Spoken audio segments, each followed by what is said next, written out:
श्री साई सच्चरित्र अध्याय 6। राम नवमी उत्सव, मस्जिद का जीर्णोद्धार, गुरु के कर स्पर्श की महिमा, चंदन समारोह, उर्स और रामनवमी का समन्वय, मस्जिद का जीर्णोद्धार। गुरु के कर स्पर्श के गुण। जब सद्गुरु ही नाव के खिवैया हैं, तो वे निश्चय ही कुशलता तथा सरलता पूर्वक इस भव सागर के पार उतार देंगे। सद्गुरु शब्द का उच्चारण करते ही मुझे श्री साई की स्मृति आ रही है। ऐसा प्रतीत होता है मानो वे स्वयं मेरे सामने खड़े हैं और मेरे मस्तक पर उदी लगा रहे हैं। देखो देखो, वे अब अपना वरद हस्त उठाकर मेरे मस्तक पर रख रहे हैं। अब मेरा हृदय आनंद से भर गया है। मेरे नेत्रों में प्रेम आश्रु बह रहे हैं। सद्गुरु के कर स्पर्श की शक्ति महान आश्चर्यजनक है। सूक्ष्म शरीर जो संसार को भस्म करने वाली अग्नि से भी नष्ट नहीं होता है, वह गुरु के कर स्पर्श से पल भर में ही नष्ट हो जाता है। अनेक जन्मों के समस्त पाप नष्ट हो जाते हैं। ऐसे व्यक्ति जिन्हें धार्मिक और ईश्वरीय प्रसंगों में पूर्ण अरुचि है, उनके भी मन स्थिर हो जाते हैं। श्री साई बाबा के मनोहर रूप के दर्शन कर कंठ प्रफुल्लता से रूंध जाता है। आंखों से अश्रुधारा प्रवाहित होने लगती है और जब हृदय भावों से भर जाता है, तब सोहम भाव की जागृति होकर आत्मानुभव के आनंद का आभास होने लगता है। मैं और तू का द्वैत भाव नष्ट हो जाता है और तत्क्षण ही ब्रह्म के साथ अभिन्नता प्राप्त हो जाती है। जब मैं धार्मिक ग्रंथों का पठन करता हूँ, तो क्षण क्षण में सद्गुरु की स्मृति हो आती है। बाबा राम या कृष्ण का रूप धारण कर मेरे सामने खड़े हो जाते हैं और स्वयं अपनी जीवन कथा मुझे सुनाने लगते हैं। अर्थात जब मैं भागवत का श्रवण करता हूँ, तब बाबा श्री कृष्ण का स्वरूप धारण कर लेते हैं और तब मुझे ऐसा प्रतीत होने लगता है कि वे ही भागवत या भक्तों के कल्याणार्थ उद्धव गीता सुना रहे हैं। जब कभी भी मैं किसी से वार्तालाप किया करता हूँ, तो मैं बाबा की कथाओं को ध्यान में लाता हूँ, जिससे उनका उपयुक्त अर्थ समझाने में सफल हो सकूं। तब एक शब्द या वाक्य की रचना भी नहीं कर पाता हूँ, परंतु जब वे स्वयं कृपा कर मुझसे लिखवाने लगते हैं, तब फिर उसका कोई अंत नहीं होता। जब भक्तों में अहंकार की वृद्धि होने लगती है, तो वे शक्ति प्रदान कर उसे अहंकार शून्य बनाकर अंतिम ध्येय की प्राप्ति करा देते हैं तथा उसे संतुष्ट कर अक्षय सुख का अधिकारी बना देते हैं। जो बाबा को नमन कर अनन्य भाव से उनकी शरण जाता है, उसे फिर कोई साधना करने की आवश्यकता नहीं है। धर्म, अर्थ, काम और मोक्ष उसे सहज ही प्राप्त हो जाते हैं। ईश्वर के पास पहुंचने के 4 मार्ग हैं: कर्म, ज्ञान, योग और भक्ति। इन सब में भक्ति मार्ग अधिक कंटकाकीर्ण, गड्ढों और खाइयों से परिपूर्ण है। परंतु यदि सद्गुरु पर विश्वास कर गड्ढों और खाइयों से बचते और पदानुक्रमण करते हुए सीधे अग्रसर होते जाओगे, तो तुम अपने ध्येय अर्थात ईश्वर तक आसानी से पहुंच जाओगे। श्री साई बाबा ने निश्चयात्मक स्वर में कहा है कि स्वयं ब्रह्म और उनकी विश्व को उत्पत्ति, रक्षण और लय करने आदि की भिन्न भिन्न शक्तियों के पृथकत्व में भी एकत्व है। इसे ही ग्रंथकारों ने दर्शाया है। भक्तों के कल्याणार्थ श्री साईं बाबा ने स्वयं जिन वचनों से आश्वासन दिया था, उनको नीचे उद्धृत किया जाता है। मेरे भक्तों के घर अन्न और वस्त्रों का कभी अभाव नहीं होगा।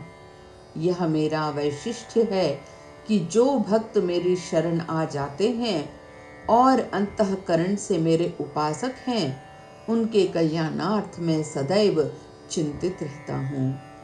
कृष्ण भगवान ने भी गीता में यही समझाया है। इसलिए भोजन तथा वस्त्र के लिए अधिक चिंता ना करो।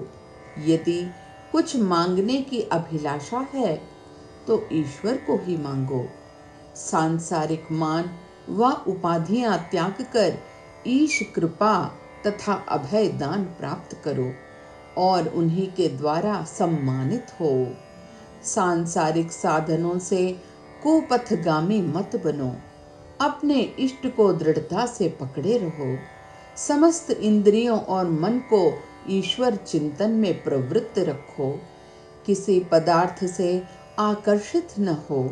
सदैव मेरे स्मरण में मन को लगाए रखो, ताकि वह देह, संपत्ति व ऐश्वर्य की ओर प्रवृत्त न हो।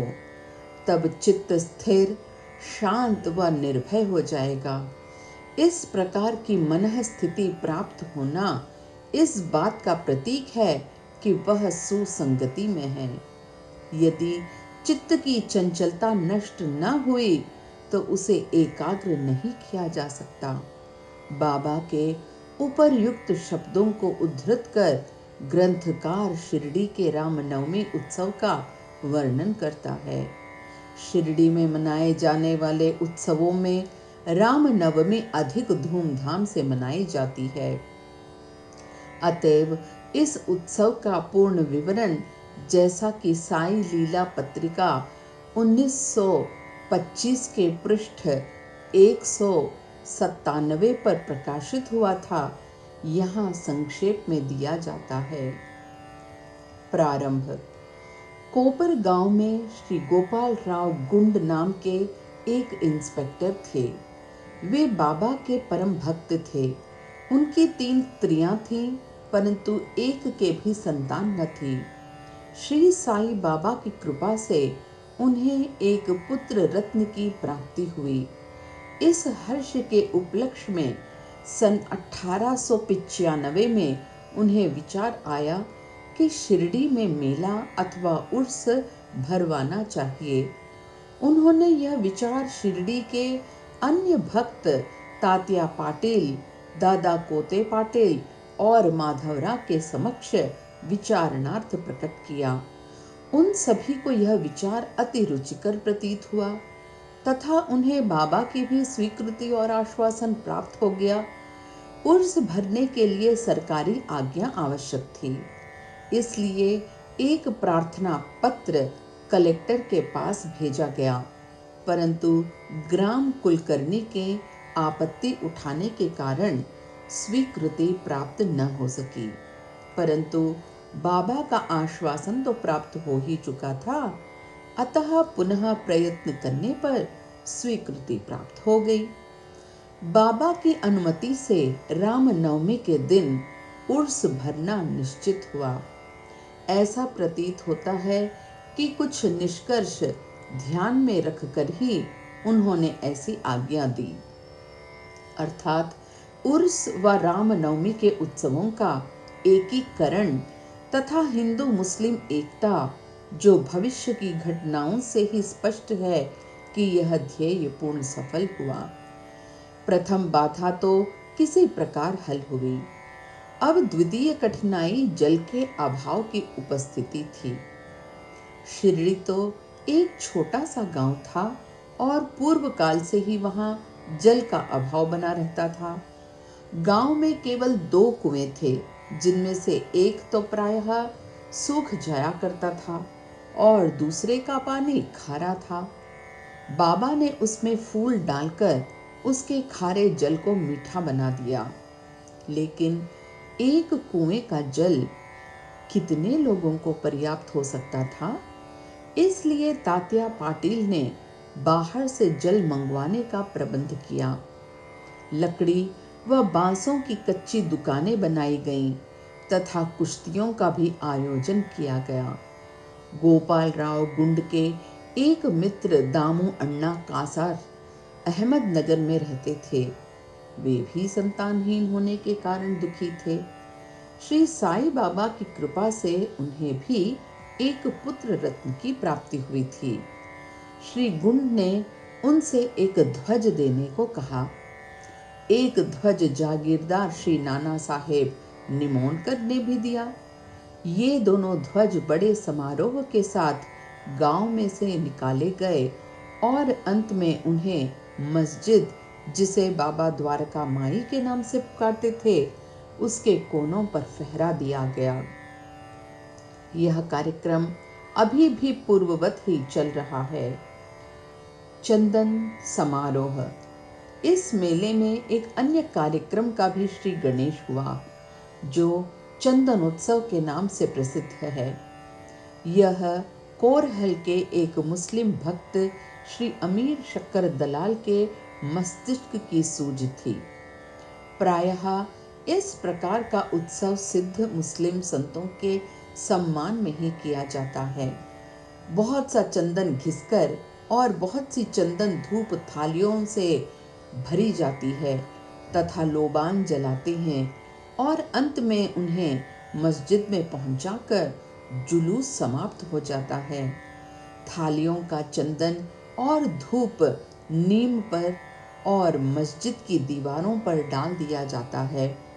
इस उत्सव का प्रबंध प्रथम 3 वर्षों तक श्री अमीर शक्कर ने किया और उनके पश्चात उनकी धर्मपत्नी ने किया। इस प्रकार हिंदुओं द्वारा ध्वज व मुसलमानों के द्वारा चंदन का जुलूस एक साथ चलने लगा और अभी तक उसी तरह चल रहा है।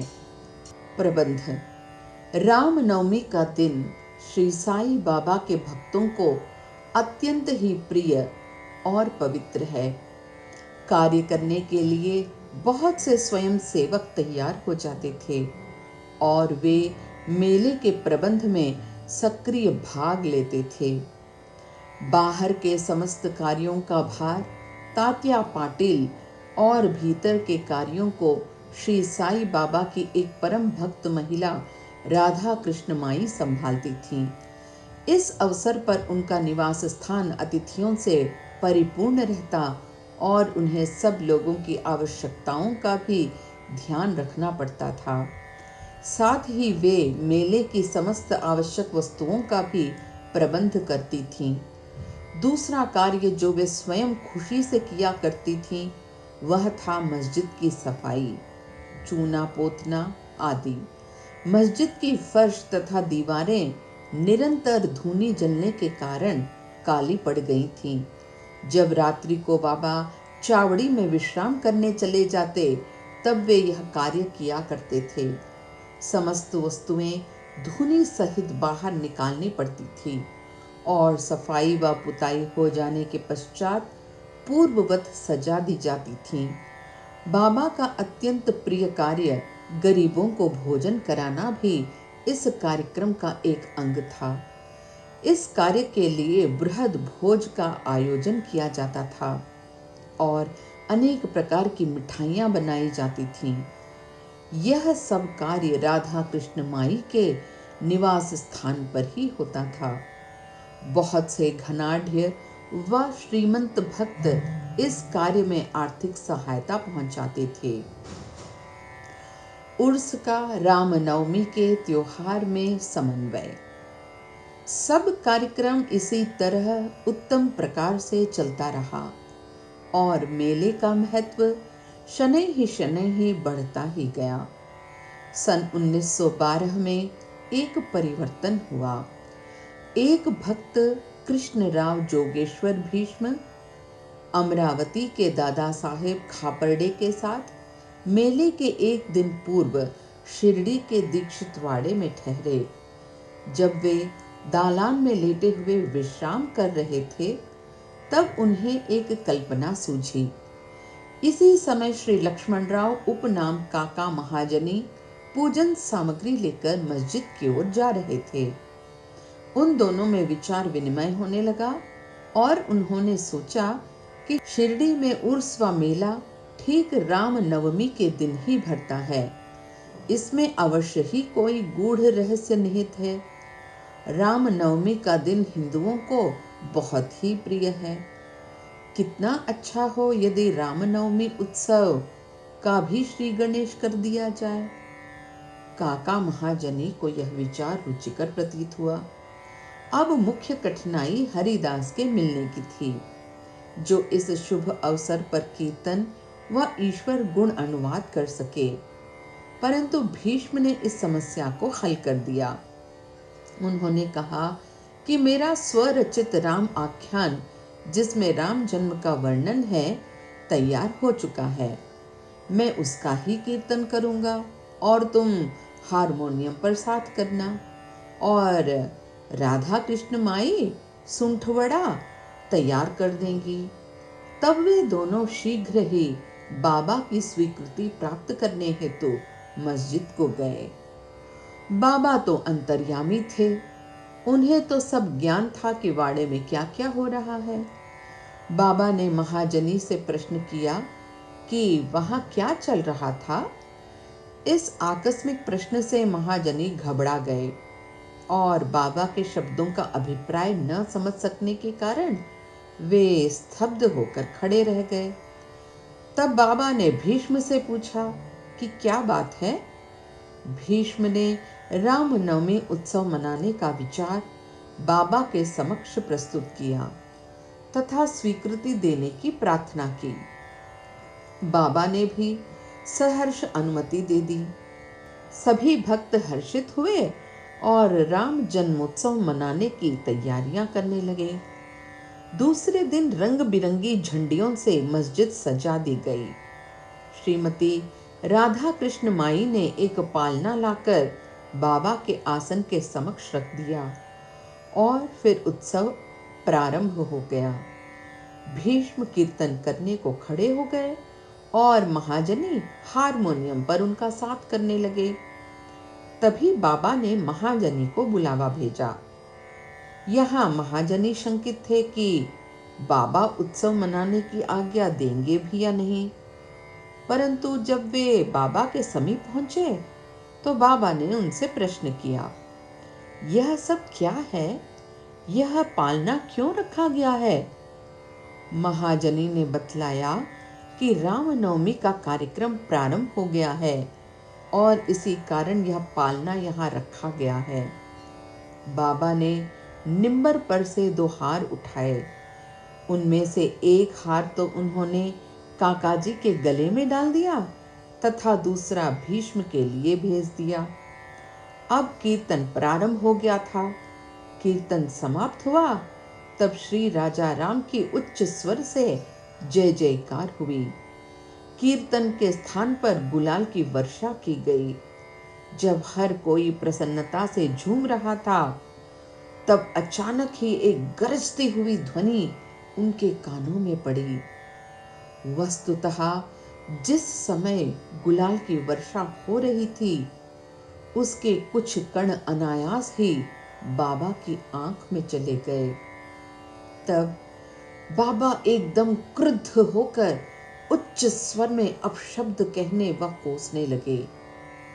यह दृश्य देखकर सब लोग भयभीत होकर सिर पिटाने लगे। बाबा के स्वभाव से भली भांति परिचित अंतरंग भक्त भला इन अपशब्दों का कब बुरा मानने वाले थे। बाबा के इन शब्दों तथा वाक्यों को उन्होंने आशीर्वाद समझा। उन्होंने सोचा कि आज राम का जन्मदिन है, अतः रावण का नाश, अहंकार एवं दुष्ट प्रवृत्ति रूपी राक्षसों के संहार के लिए बाबा को क्रोध उत्पन्न होना सर्वथा उचित ही है। इसके साथ साथ उन्हें यह विदित था कि जब कभी भी शिरडी में कोई नवीन कार्यक्रम रचा जाता था, तब बाबा इसी प्रकार कुपित हो ही जाया करते थे। इसीलिए वे सब स्तब्ध ही रहे। इधर राधा कृष्ण माई भी भयभीत थी कि कहीं बाबा पालना न तोड़ फोड़ डाले। इसीलिए उन्होंने काका महाजनी से पालना हटाने के लिए कहा, परंतु बाबा ने ऐसा करने से उन्हें रोका। कुछ समय पश्चात बाबा शांत हो गए और उस दिन की महापूजा और आरती का कार्यक्रम निर्विघ्न समाप्त हो गया। उसके बाद काका महाजनी ने बाबा से पालना उतारने की अनुमति मांगी, परंतु बाबा ने अस्वीकृत करते हुए कहा कि अभी उत्सव संपूर्ण नहीं हुआ है। अगले दिन गोपाल काला उत्सव मनाया गया, जिसके पश्चात बाबा ने पालना उतारने की आज्ञा दे दी। उत्सव में दही मिश्रित पोहा एक मिट्टी के बर्तन में लटका दिया जाता है और कीर्तन समाप्त होने पर वह बर्तन फोड़ दिया जाता है और प्रसाद के रूप में वह पोहा सबको वितरित कर दिया जाता है।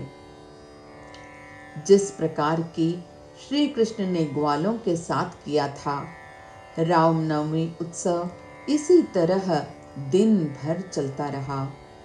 दिन के समय 2 ध्वजों का जुलूस और रात्रि के समय चंदन का जुलूस बड़ी धूमधाम और समारोह के साथ निकाला गया। इस समय के पश्चात ही उर्स रामनवमी के उत्सव में परिवर्तन हो गया। अगले वर्ष अर्थात सन 1912 से रामनवमी के कार्यक्रमों की सूची में वृद्धि होने लगी। श्रीमती राधा कृष्ण माई ने चैत्र की प्रतिपदा से नाम सप्ताह प्रारंभ कर दिया। सब भक्त इसमें बारी बारी से भाग लेते थे। वे भी प्रातः काल सम्मिलित हो जाया करती थीं। देश के सभी भागों में रामनवमी का उत्सव मनाया जाता है। इसलिए अगले वर्ष हरिदास के मिलने की कठिनाई पुनः उपस्थित हुई, परंतु उत्सव के पूर्व ही यह समस्या हल हो गई। 5-6 दिन पूर्व श्री महाजनी की बाला बुआ से अकस्मात भेंट हो गई। बुआ साहेब आधुनिक तुकाराम के नाम से प्रसिद्ध थे और इस वर्ष कीर्तन का कार्य उन्हें ही सौंपा गया। अगले वर्ष सन 1913 में श्री हरिदास बृहद सिद्ध कवटे ग्राम में प्लेग का प्रकोप होने के कारण अपने गांव में हरिदास का कार्य नहीं कर सकते थे। इस वर्ष वे शिरडी में आए।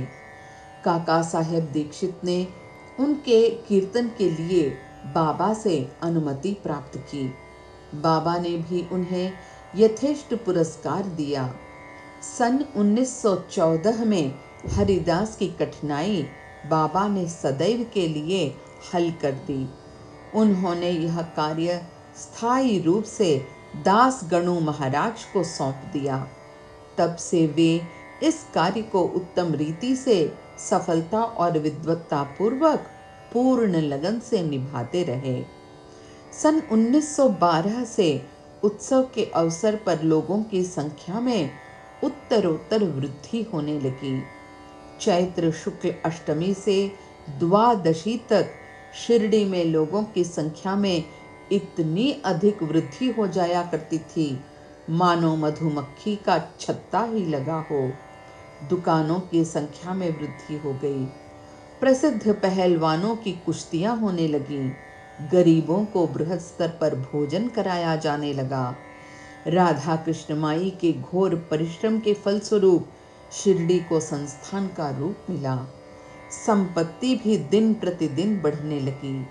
एक सुंदर घोड़ा, पालकी, रथ और चांदी के अन्य पदार्थ, बर्तन, पात्र, शीशे इत्यादि भक्तों ने उपहार में भेंट किए।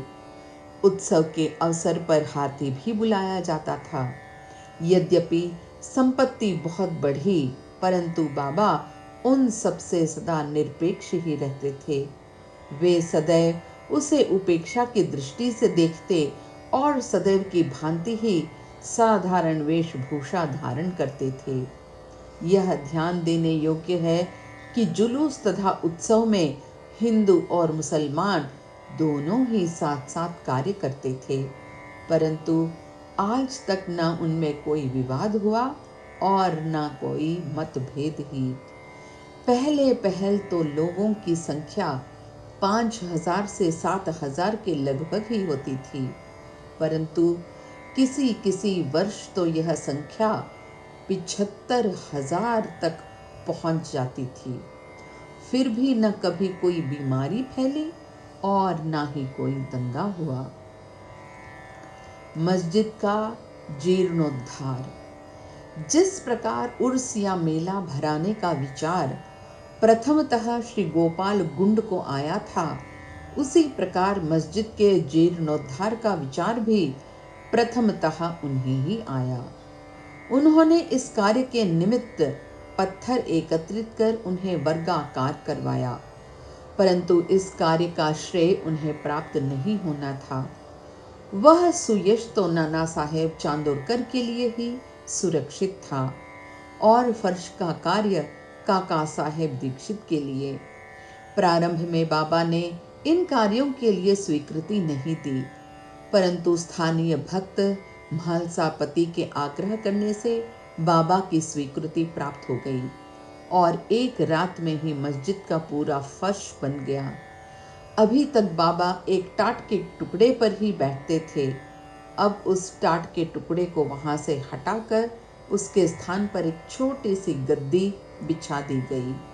सन 1911 में सभा मंडप भी घोर परिश्रम के उपरांत ठीक हो गया। मस्जिद का आंगन बहुत छोटा तथा असुविधाजनक था।